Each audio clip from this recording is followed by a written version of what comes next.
Bismillahirrahmanirrahim. Assalamualaikum warahmatullahi wabarakatuh. Alhamdulillah rabbil alamin, wassalatu wassalamu ala asyrafil anbiya'i wal mursalin nabina Muhammadin wa ala alihi wa sahbihi ajma'in. Ya ayyuhalladzina amanu taqullaha haqqa tuqatih wa la tamutunna illa wa antum muslimun. Subhanaka la ilma lana illa ma 'allamtana innaka antal alimul hakim. Allahumma la sahla illa ma ja'altahu sahla wa anta taj'al hazna idza syi'ta salama ba'd. Pemirsa yang dimanapun kita berada, alhamdulillah bersyukur kepada Allah, kita akan melanjutkan kajian kita pada penjelasan kitab Fathul Majid, syarah kitab Tauhid, yang kita akan masuk pada bagian tentang misi para nabi dan rasul. Mereka diutus oleh Allah ke muka bumi ini untuk apa? Bukan hanya sebatas membangun ekonomi, meningkatkan negara, membangun masyarakat, tapi lebih jauh daripada itu, lebih berarti dari semua itu, yaitu membawa manusia agar mereka mengenal Allah, beribadah kepada Allah, tunduk patuh mengikuti aturan Allah, dan meninggalkan segala bentuk penuhanan-penuhanan selain Allah Subhanahu wa ta'ala. Nah, karena itu Allah menyebutkan di dalam surat An-Nahl ayat 36, a'udzubillahi minasyaitonir rajim, wa laqad ba'atsna fi kulli ummatin rasulan an i'budullaha wajtanibut taghut. Ya, telah kami utus setiap kaum seorang rasul untuk mengajarkan, untuk mengajak kepada kaumnya itu agar mereka hanya beribadah kepada Allah dan meninggalkan peribadatan kepada taghut. Ya, makanya pengertian yang diajarkan oleh para nabi dan rasul itu senantiasa dua: tegakkan kebenaran, runtuhkan kebatilan. Beribadah hanya kepada Allah, menolak peribadatan kepada selain Allah. Inilah misi besar yang dibawa oleh para nabi dan rasul yang telah Allah berikan, Allah tetapkan kepada mereka, para nabi dan rasul, agar supaya umat manusia ini selamat dunia dan akhiratnya, bahagia dunia, bahagia akhiratnya, jangan sampai tercederai tauhidnya. Karena itulah misi besar para nabi dan rasul diutus oleh Allah SWT. Kita akan melihat bagian pertama dulu. Fa'lam annahu la ilaha illallah wastaghfir li dzambika wal mu'minina wal mu'minat wallahu ya'lamu mutaqallabakum wa mathwaakum. Di dalam surat Muhammad ayat 19 Allah katakan, berilmulah kamu bahwa tidak ada Tuhan yang berhak disembah kecuali Allah, dan mintakan ampunan buat dirimu, orang beriman, laki dan perempuan, dan Allah Maha tahu apa yang terjadi dengan mereka dan apa yang akan terjadi dengan ujung kehidupan mereka itu. Karena itu barakallahu sekalian, maka landasan yang harus kita punyai adalah berilmu tentang la ilaha illallah, yang di situ ada dua kandungan. La ilaha, penolakan kepada Tuhan-Tuhan selain Allah. La ma'buda bihaqqin, tidak ada yang berhak disembah yang benar kecuali Allah SWT. La ilaha, bentuk penolakan segala bentuk Tuhan-Tuhan yang dituhankan oleh manusia. Illallah, supaya kita yakin hanya kepada Allah. Nah, bentuk-bentuk penuhanan ini yang tadinya Allah katakan kepada para nabi, ani'budullaha wajtanibut taghut, ajarkan kepada manusia itu agar mereka beribadah hanya kepada Allah. Sebagaimana kita sudah terangkan pada kesempatan yang lalu, makna ibadah secara mendalam, bahwa itulah way of life, pedoman hidup, sehingga semuanya harus terkait dengan Allah SWT. Inna salati wa nusuki wa mahyaya wa mamati lillahi rabbil alamin. Salatku, ibadah korbanku, mati dan hidupku untuk Allah.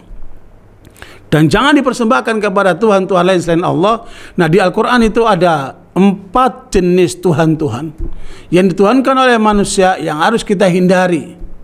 Jangan sampai kita terjerumus dalam penuhanan kepada mereka. Yang pertama adalah alihah, jamak daripada ilah. La ilaha, tidak ada Tuhan yang berhak disembah.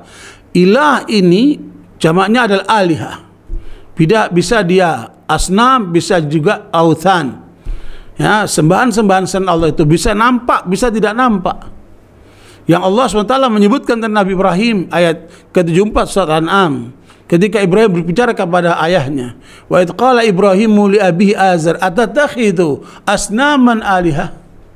Ya, ingatlah ketika Ibrahim alaihissalam berbicara kepada ayahnya, mengapa engkau menyembah berhala-berhala sebagai Tuhan-Tuhan selain Allah.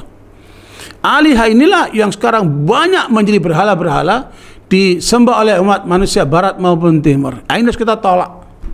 Apakah bentuknya arca ataukah bentuknya hal-hal yang abstrak, ya, yang kemudian itu menjadi penuhanan selain Allah. Mereka menuhankan dewa matahari, mereka menuhankan sapi atau dewa-dewa yang lainnya. Nah, kita tolak segala bentuk penuhanan itu selain Allah SWT. Itu yang pertama. Yang kedua, yaitu bentuknya taghut. Taghut itu segala sesuatu yang melampaui batas. Dari kata tagha, melampaui batas. Tagha ya tuh, melampaui batas. Makanya Fir'aun itu disebut dengan taghut karena dia telah melampaui batas. Sehingga definisi taghut itu kullu ma'ubida min ghairillah min ma'budin aw muta'in, ya, semua yang disembah selain Allah, yang ditaati selain Allah, ya, yang kemudian mereka diposisikan sebagai Tuhan, sehingga mereka memiliki kekuasaan atau memiliki kemampuan atau memiliki hal-hal yang dianggap mempunyai kelebihan selain Allah yang dituhankan oleh manusia. Nah, karena itu saudara sekalian, kita harus tolak segala bentuk Tuhan-Tuhan yang namanya taghut. Bisa dia dukun, bisa dia penguasa, bisa dia suami, bisa juga dia direktur, siapapun dia. Ketika memposisikan diri sebagai Tuhan yang memerintahkan perintah itu bertentangan dengan syariat Allah, maka tidak boleh kita ikuti. Atau kemudian dia menyuruh berlaku ajaran-ajaran, aturan-aturan, undang-undang yang dilanggar oleh Allah, dilarang oleh Allah, dia bikin aturan itu, maka tidak boleh kita ikuti. Nah, jangan kita menjadi taghut dan jangan juga menyembah kepada taghut selain Allah itu. Ya, wa may yakfur bit taghuti wa yu'min billahi faqad istamsaka bil urwatil wuthqa.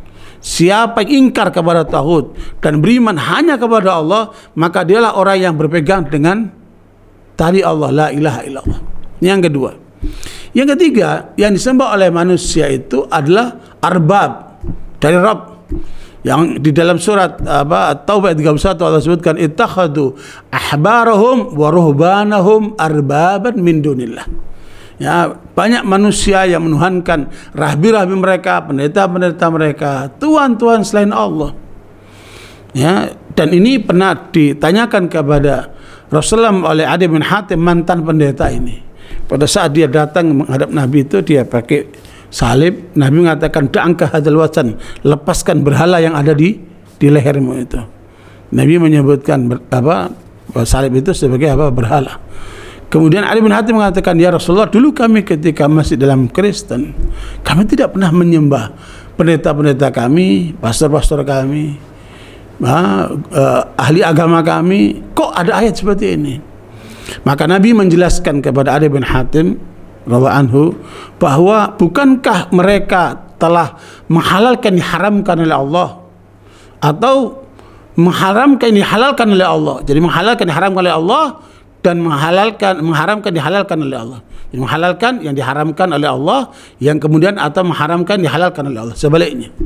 Maka apabila kemudian mereka mengajarkan begitu, kamu taati ketentuan, aturan, ajaran yang bertentangan dengan aturan Allah, ajaran Allah itu, maka kamu telah menuhankan mereka itu. Maka jangan sampai kita menjadikan para rabi kita, ulama kita, pendeta kita, pastor kita, pembesar agama kita yang pendapatnya, aturannya, ajarannya kemudian bertentangan dengan aturan Allah SWT, kemudian kita taati mereka, baik perintahnya maupun larangannya. Tidak boleh.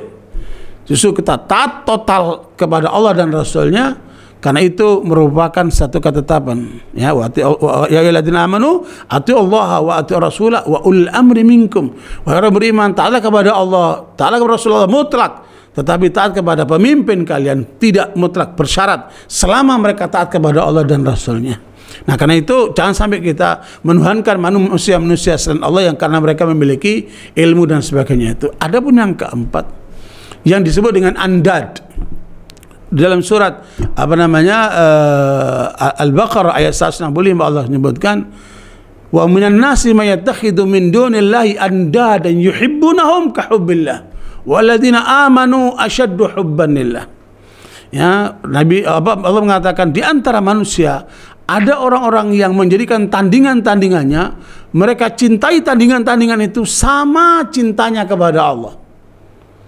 Waladina amanu asyaddu hubban lillah. Adapun orang-orang beriman cintanya kepada Allah melebihi segalanya. Karena itu barakallahu kita jangan sampai mencintai sesuatu atau mencintai seseorang sama cintanya kepada Allah. Na'udzubillahi min dzalik. Karena itu kemusyrikan. Di dalam riwayat Bukhari Nabi SAW ditanya, "Ayu dzambi a'dzam ya Rasulullah?" Dosa apakah yang paling besar wahai Rasulullah? Maka beliau menjawab, "Anta ja'ala lillahi niddan wa huwa khalaqak." Kamu jadikan tandingan bagi Allah sementara Allah yang menciptakan kamu. Kalau kita mencintai istri kita, kalau kita mencintai anak kita sama dengan cinta kita kepada Allah, maka itu musyrik.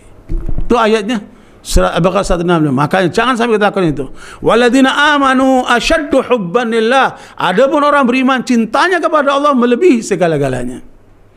Ya, lebih rinci lagi di dalam surat Taubah 24. Qul in kana aba'ukum wa abna'ukum wa ikhwanukum wa azwajukum wa ashiratukum wa amal iqtaraftumuha wa tijaratun takhshawna kasadaha wa masakinu taradawnaha ahabba ilaikum minallahi wa rasulihi wa jihadin fi sabilihi fatarabbasu hatta ya'ti Allah bi amri wallahu la yahdil qaumal fasiqin. Jelas ada 8 hal yang harus diperhatikan. Bila bapak-bapakmu, anak-anakmu, saudara-saudaramu, istri-istrimu, keluarga besarmu, harta yang kamu kumpulkan, perdagangan yang kamu takut kerugiannya, dan tempat-tempat tinggal, villa, rumah, tempat-tempat tinggal yang kamu suka itu lebih kamu sukai, lebih kamu cintai daripada Allah, daripada Rasulullah, daripada berjuang di jalan Allah, maka tunggu saat kehancuranmu, tunggu saat kematianmu, tunggu saat penderitaanmu. Ya, dan Allah tidak memberikan petunjuk kepada orang-orang yang fasik. Nah, ini semua pelanggaran. Justru yang harus kita sadari, 8 komponen kehidupan ini harus kita jadikan semuanya di jalan Allah. Semuanya kita persembahkan untuk mencari ridha Allah, mengikuti syariat Rasulullah Muhammad SAW, dan kita gunakan untuk berjuang di jalan Allah untuk memenangkan Islam. Ini baru benar Islamnya. Makanya tauhid ini menjadi dasar utama yang oleh Nabi SAW disampaikan kepada kaum musyrik, kepada penduduk Mekah pada awal Nabi mendakwakan. Ya ayuhan nas, qulu la ilaha illallah tuflihu. Wahai manusia, katakan tidak ada Tuhan yang berhak disembah kecuali Allah. Tetapi kemudian mereka menolak ajakan itu. Aja'alal alihata ilahan wahidah inna hadzal lasyai'un ujab. Masa orang ini mengajak kita menyembah kepada satu Tuhan padahal Tuhan kan banyak. Mereka keberatan. Maka terjadilah pemisahan antara orang yang beriman menerima ajaran Nabi Muhammad SAW dan orang yang menolak menjadi kafir dengan apa dibawa Nabi Muhammad SAW. Nabi mengatakan, ya ayuhan nas qulu la ilaha illallah tuflihu. Wahai manusia, katakan la ilaha illallah, kalian akan sukses. Bila kalian menyatakan la ilaha illallah dengan benar, maka singgasana Parsi dan Romawi, 2 superpower waktu itu, akan berada di kaki-kaki kalian. Padahal Nabi dalam kondisi masih lemah di Mekah. Ya, dakwanya pun masih banyak tekanan, kemudian pelecehan dan sebagainya. Tapi Nabi sudah meyakinkan itu dan terbukti. Ya, dengan Islam menyebar di Jazirah Arabia dan dimenangkan oleh Nabi SAW tahun ke-8 Hijriah pada waktu Fathu Mekah, sehingga turun ayat ke-81 surat Al-Isra. Ya, wa qul ja'al haqqu wa zahaqal batil innal batila kana zahuqa. Katakan Muhammad, telah datang kebenaran dan tumbanglah kebatilan itu. Sesungguhnya kebatilan itu pasti tumbang. Kebenaran yang dimaksud adalah Al-Quran. Kebenaran dibawa Nabi Muhammad SAW untuk umat manusia, supaya mereka hanya menyembah kepada Allah dan hanya taat kepada Allah, mengikuti syariatnya, dan jangan ikuti kebatilan, yaitu dipelopori oleh setan-setan itu. Dan setan itu pasti akan tumbang. Karenanya sekalian, inilah yang dibawa Nabi Muhammad SAW, sehingga kemudian berubahlah Jazirah Arabia itu dengan Islam yang dari awalnya tauhid, menegakkan syariatnya dan berakhlak yang mulia, merubah tatanan umat manusia sehingga kemudian bisa mengalahkan Parsi dan Romawi, dua kekuatan super waktu itu, terutama pada masa khilafah Umar Khattab anhu, sehingga dengan demikian Islam menjadi satu kekuatan baru yang telah merubah dunia, ya, dan semua diarahkan menjadi peradaban yang tunduk kepada Allah Subhanahu wa taala, tetapi kemudian menghormati sesama manusia. Hablum minallah dan hablum minnas. Semoga kita bisa memenuhi ajakan para nabi ini di dalam menegakkan tauhid sehingga kita bisa merubah tatanan dunia, kembali mereka untuk beribadah kepada Allah. Baldatun thayyibatun wa rabbul ghafur. Wassalamualaikum warahmatullahi wabarakatuh.